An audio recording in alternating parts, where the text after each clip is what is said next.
When the mission is critical and the risk is high, U.S. military personnel require vehicles they can count on to move them in and out of harm's way, over any terrain, while protecting them from threats both known and unknown.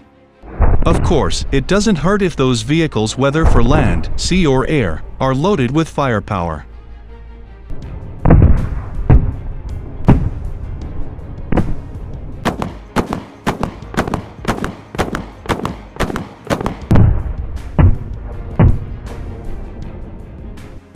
The U.S. Army is launching a phase for the concept design of its future optionally manned fighting vehicle, which is intended to replace the Bradley infantry fighting vehicle. The Army has tried to replace the Bradley at least 5 times since the early 2000s, spending nearly $20 billion without producing a single working vehicle.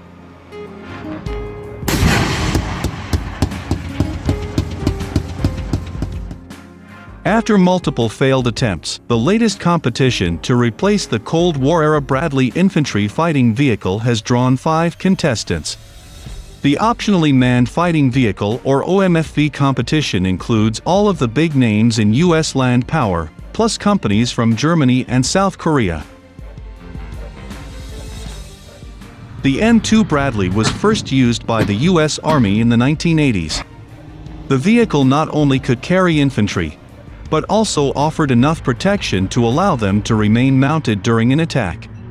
This preserved the momentum of an armored assault, ensuring that the attack did not slow down, and that dismounted infantrymen didn't need to be rounded up and board the vehicle to continue an offensive.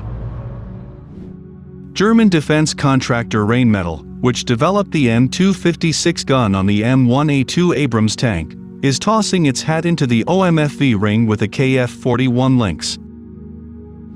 The Lynx has a crew of 3, and can carry 8 soldiers in the back. That's one more than the M2 Bradley. In February, Rheinmetall and Allison announced a partnership to equip Lynx with what the two companies call a next-generation electrified transmission. Raytheon will reportedly add its Coyote airborne drone to the vehicle, giving the KF-41 eyes over the battlefield.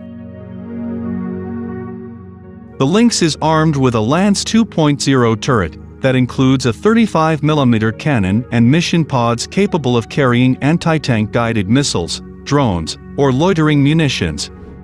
The vehicle is equipped with a modular armor system that weighs between 37 and 55 tons, according to Breaking Defense.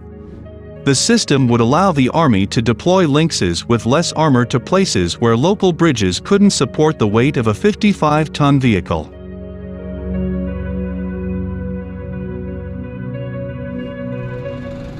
Here's a short video of the KF-41 at the recent NATO Brave Warrior exercises in Hungary, literally driving circles around the M2 Bradleys it might soon replace.